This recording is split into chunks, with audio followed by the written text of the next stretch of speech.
Continuing production of The Open Mind has been made possible by grants from the Rosalind P. Walter Foundation, the Bluestein Family Foundation, Phyllis and Richard L. Gelb, the Malkin Fund, the Center for Educational Outreach and Innovation at Teachers College, Columbia University, and from the corporate community, Mutual of America and Rudolph Finn.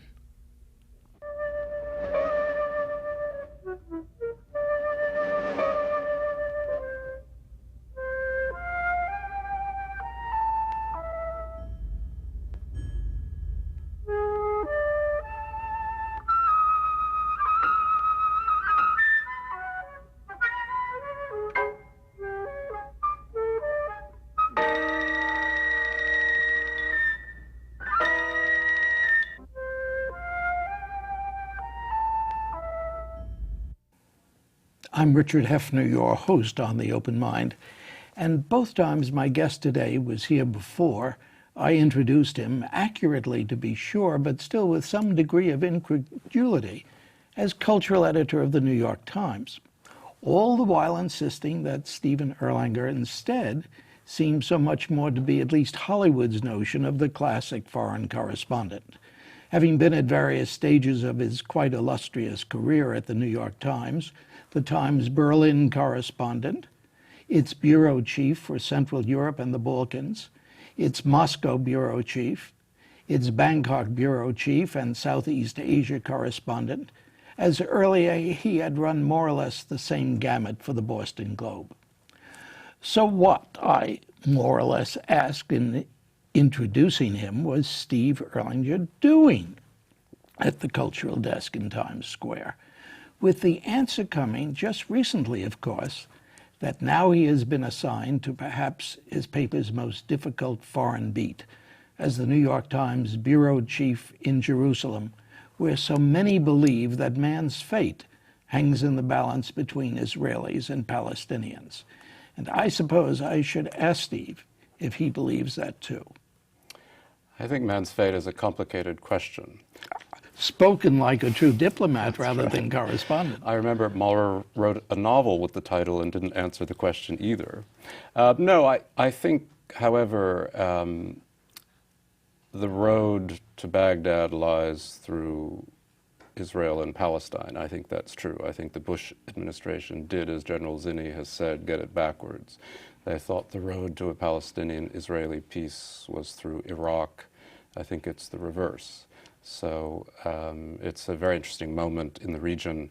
It obviously matters for many Americans, and it matters for the rest of the Arab world also. So, you know, it's not a happy picture, but I think it's a very compelling one. Do you have the sense that perhaps the administration in this country now realizes that? Well, it's hard to know what they realize. I mean, I think there was a sincere belief, which I think was hubristic and wrong, that after the fall of communism, the next great challenge for American altruism was to bring democracy to the Middle East and to remake it. And that always seemed to me too big a task for a country that has not shown a lot of patience in its activities around the world. And I think now this administration has realized that it probably bit off more than it could chew. Right now it wants to get through the Iraq experience with dignity and with a good result. I think it's a little bit less worried about what the impact's going to be in Syria or Egypt or anywhere else. Are you being kindly when you indicate that you believe that this has been a function, all of this has been a function of the administration's idealism, its sense of Americans' idealism too? Well, I think it's accurate. I mean, I think in general, you know, most government officials are not malign. You know, they're not evil. They're often wrong, which is different.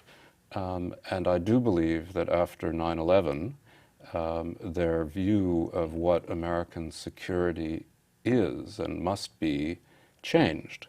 And what they said quite explicitly was that what was acceptable behavior before 9/11 in other parts of the world was not acceptable now, And the thing that I think worried them the most, I'm trying to be fair to their arguments, is state-sponsored terrorism and the chance that rogue states like Iraq and others would get in bed with terrorist groups like Al-Qaeda and provide them weapons of mass destruction. Now, that was a legitimate fear. I don't think there was much support for it factually, but that, I think, was their fear. And they were an administration that was very obsessed with the idea of big states. I mean, Condoleezza Rice is a Russian expert. I mean, Cheney, the first Bush administration, was all about the Gulf War. What had happened since they'd left office was the growth of these non-state actors. And that's something I don't think they took into account well enough. I don't think they understood Al-Qaeda and its potential, and they concentrated too much on the states that might sponsor terrorism and not enough on the stateless, atomized groups of organized fanatics who were organizing 9/11 and other atrocities. Now, again, it seems to me you're being rather generous, because there have been so many who have felt that their attitudes toward this part of the world had been solidified long before 9/11. Well, I think it's true they have an Iraq obsession. You know, I mean, Bush father, Bush son, Cheney. I mean, there was a sense of unfinished business in Baghdad. There's no question. And there had been a long relationship among some of them with the Kurds, and a feeling that somehow Saddam, who had certainly, 10 years ago been looking for weapons of mass destruction, was a great threat to peace and stability in the Middle East and to Israel, America's ally. So in that sense, I think they came into office wanting to do something about Iraq. And, some of them certainly used 9/11 as a pretext to think about Iraq. I mean, Bob Woodward wrote in not this latest book, the book before, that as early as, I think, the day after 9/11 at a Camp David meeting, the question of Iraq came up right away, with some people saying clearly Iraq was behind 9/11. So there was always searching for evidence, even where it couldn't be found, to tie Iraq to Al-Qaeda. So in that sense, I think, yes, there was a predisposition from the beginning to deal with Saddam Hussein. We're speaking here at this table at the end, appropriately enough, at the end of May, close to Memorial Day. Do you think the Iraq War will be memorialized in terms of our movement, our official, our governmental movement into different directions? Well, I think it's an important moment. In a way, it is, I don't want to exaggerate, but it feels to me a little bit like Vietnam. I mean, it's not, an unalloyed success. The question is whether it becomes a failure. I think it would be a disastrous thing, certainly for this administration, to pull out of Iraq precipitously. And I think it would probably be bad for American stature in the world and the Middle East to handle it badly. That's not to say that, I think the Democrats have any clear answers either. But, once we're in there, in Colin Powell's famous phrase, once we've broken it, we own it, we do have a responsibility for trying at least to leave behind something that functions and that does achieve at least some of the goals which we enunciated, which is an Iraq that's free to choose its own destiny in a modicum of freedom and democracy. But those sound, at least to me, like so many words, repeated, I admit, by the Democrats and the Republicans alike, by those who say that Bush was wrong and by those who say that Bush was right. Does that notion stand up to examination, that we can't wisely pull out of Iraq? Well, I don't see how wisely we can just abandon the Iraqis to their own complications. I mean, the problem of Iraq always was essentially three ethnicities cobbled together by Britain into a fake state. And unless you're willing to see that state break apart, one has to at least try to arrange some kind of, Iraqi sovereignty with, I think, more broad backing, ideally UN backing, for a process of transition to something that at least will result in an Iraqi state that is federal, that functions in some fashion, and that is not a threat to its neighbors. That, I think, is the minimum. Do you think that that's a Western New York Times, American-educated point of view, and that indeed what seems to be unthinkable might well be thought? I think one always should try to think the unthinkable. It is possible. One can imagine an Iraq that splits apart, which, to some degree might be even less of a danger to its neighbors. But I don't think the Turks believe that, because they're afraid of a new Kurdish rebellion. I'm not sure the Iranians believe that. It's a very dangerous neighborhood, and you go blundering in there the way we've done. You can't just go blundering out again and say, whoops, I'm sorry. Well, we went blundering in. I just raised the question as to whether blundering out, if you want to consider it that, is going to be worse or perhaps a bit better than, as we say now, staying the course. Yes. Well, I think one has to define carefully what the course is. That's the point. I mean, I think just picking up now and going, that old famous George Aitken phrase, let's declare victory and go home. It's one thing if, you're talking about a Vietnam with a kind of functioning government and party, but, basically we've driven out a functioning, not a very nice government out of Iraq, and we haven't replaced it with much of anything.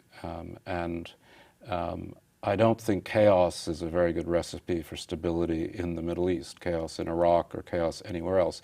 I think in general we have a larger problem, which is part of what I hope to write about soon, which is the growing anti-Americanism among the larger Arab states and the growing religious fanaticism among Arab nationalist groups. It seems to me there is a war going on, one sees it among the Palestinians also, between the old style PLO, which after all was essentially secular, sort of Marxist, really Ba'athist, sort of, it came out of the same period as Saddam Hussein, against the more religious dominated Hamas and Islamic Jihad movements. And, if Hamas and Islamic Jihad win this war for the Palestinians, I think it will, and I think they seem to be doing it, it will change the relationship between Israel and Palestine and make things much more complicated. You say if they win the war, you mean for the hearts and minds of the Palestinians. Because, part of what's going on is, how will Palestine define itself as a state? I mean, even the Bush administration recognizes there will be a Palestinian state of some kind or another. But, what is really at question is, who will dominate it and who will run it. And it's like in Egypt, if you had a free election, a really free election, would the people who win it be the people you want to win it? That's one of the great quandaries of American diplomacy. And in Iraq? Well, in Iraq you have the same problem. I mean, you have minorities and majorities, and what, the American administration, whatever it's called, in Iraq, Paul Bremer and his group of plenipotentiaries, that's what they are trying to do is to create a kind of sort of democracy with limitations on the majority, which is a very hard thing to sell in a place that hasn't had democracy. I want to ask you one further question about Iraq. Will the UN pull our irons out of the fire? It's very, very hard to know. I mean, part of the problem is security. After Sergio Vieira de Mello and the original UN group went in to try to do precisely that and were blown up. and died, Kofi Annan essentially pulled the UN pretty much out. Lakhdar Brahimi, the former Algerian foreign minister who cobbled together the Karzai government in Afghanistan, helping us to pull our irons out of the fire there, is trying to do the same in Iraq. But it's a much harder thing to do, and it's also much harder because, to state the obvious, most of our allies in the UN opposed our intervention there, and can't see why they should put their soldiers at risk in an uncertain, insecure atmosphere, and for what? And having been treated badly by the Bush administration even before the Iraq intervention, having been patronized, having had their views on issues like Kyoto and other the International Criminal Court rejected by the Bush people, they have very little desire to come save this president's bacon. If the president changes, they may feel differently. If the presidency changes? Yes. If there is a new president? Yes. What baggage, if I may call it that, or what intellectual convictions will you take with you when you leave New York and go to Jerusalem? Relevant ones. It's a very important question, and I've thought a lot about it. I think, what I want to bring is empathy isn't enough because there are victims on both sides. I mean, empathy takes you into people's lives, but it doesn't help you analyze much of anything. Empathy, I think, I will bring. Experience, certainly. I mean, I've covered ethnic and religious conflicts before. I've covered wars before. I've also been the chief diplomatic correspondent for the Times in Washington, so I also understand how Israel resonates in American politics, which I think is a very important part of the story. I mean, in some ways, Israel isn't a foreign policy issue in the United States, it's a domestic policy issue. So I think I bring some understanding of the politics of Israel as an issue and the way it resonates in both the Democratic and Republican parties, its impact on the presidency. And what I hope I bring is a kind of maturity, and I hope a degree of analytical coldness. I don't know how long that will last, but that's what I'm trying to bring. Tell me what you mean, analytical coldness. Well, I'm not a partisan on this issue. I mean, I do believe, and this is kind of hostages to fortune, but I mean, I do believe that part of the burden and responsibility of America as a global power is to defend Israel's existence as a state. And I think that's an important part of our obligation. But that doesn't necessarily mean the United States, while supporting Israel as a democracy, should not give up its at least stated role of being an honest broker in the Middle East, trying to actually help bring along a negotiation and hence the possibility of a peace settlement between the Israelis, and not just the Palestinians, but the Israelis and the larger Arab world. I think that is a very important American obligation. Some argue that the Bush administration, by backing Ariel Sharon too fervently, has given up that honest broker role. I want to go there and make my own decisions. Honest broker. I have to say to you that most of my friends who are Jewish, feel that the New York Times has cast its lot, not with Israel, but with Israel's opponents. I don't believe that. I can't read that in its editorials. To what degree do they have some justification? Well, I don't think, first of all, let me say I'm going as a news reporter, not as an editorial writer. I'm not going as a columnist. I'm not going as an opinion writer. I'm going as a news writing journalist. And so, frankly, what the New York Times' editorial opinion is on the topic, I don't care about it. It doesn't interest me. I'm not sure I even want to read about it. What I want to do is report as honestly as I can, within my own limitations, the reality that I see for myself on the ground. Now let me ask you a question that I've asked all of the journalists who have sat at this table. In one way or another, what will be the relationship between what you report and what is printed? It's, in my experience, a very direct relationship. One-on-one? Yeah. I mean, you know, we get edited, of course, having just been an editor, you know. But we edit for clarity, we edit for, you know, context. The Times in general, I mean, they're not sending me because they think I'm a neophyte who doesn't know how to write a story. The subject is too important to them. And, you know, editing, I think, will be done very carefully. I hope they will edit mistakes out of my copy. Generally, editors, the best editors, raise questions. Do you want to say it this way? Is this really accurate? Is this how we should be presenting it? Haven't we talked to this person or that person? I mean, that is what good editing does.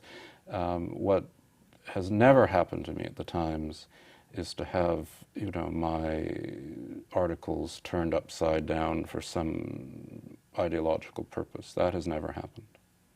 Do you think there should be some connection between the front page and the editorial page? Well, I think there's an inevitable connection. I mean, one would be naive, you know, to think otherwise. I mean, but I think it's the front page that does more to affect the editorial page than vice versa. Because in the end, a lot of the editorial writers really depend on what they know from what they're reading in the front page, because I'll be there and they won't be. And, you know, if they come for a visit, it's only a visit. I mean, you can take a tour, you can spend a week. It's different than when you're actually there in the middle of it. So I think there is an influence, but it goes more from the front page back than vice versa. Have you ever been in as hot a position? Well, I covered the Iran Revolution, which was pretty hot, and I covered our war against Belgrade, from Belgrade and Kosovo, which was pretty hot. I covered the Chechen War, which was very, very hot. But it's hard to know. I mean, this is a place where so many people's hopes and beliefs are invested and have been so for millennia. I mean, this is hardly a new phenomenon, where the great religions, you know, struggle. The great Western religions struggle over, you know, primacy and real estate. That I'm very conscious of all that. So in the sense of being, you know, a place where my words will be parsed to the nth degree by people who care desperately about what they say, it's probably the most unusual place I will have been. You mention Iran. Do you too believe, and I say too because I know how many people do, that that in itself is the key place in the whole part of the world that is beyond our borders? Well, I think what happens in Iran is very important. And, you know, Iran, you know, it's the biggest, most influential country in the region, and of course isn't Arab at all. I mean, it has a, you know, long history, its own culture. As the French keep saying to me, it has a film industry. And it is not a cobbled together country from colonial masters like Iraq. So it's different. But what it decides to do, particularly in its nuclear program, is, I think, really important. And it seems to me that in the new circumstance where you have an Iraq that is no longer an existential threat to its old rival and neighbor Iran, an Iraq that is clearly non-nuclear, that is not a threat to Iran, then it is up to the Iranians to look at this new world and think it through. Now, Iran will always be neuralgic about the United States, for good reason. I mean, their revolution was aimed at the United States support of the Shah.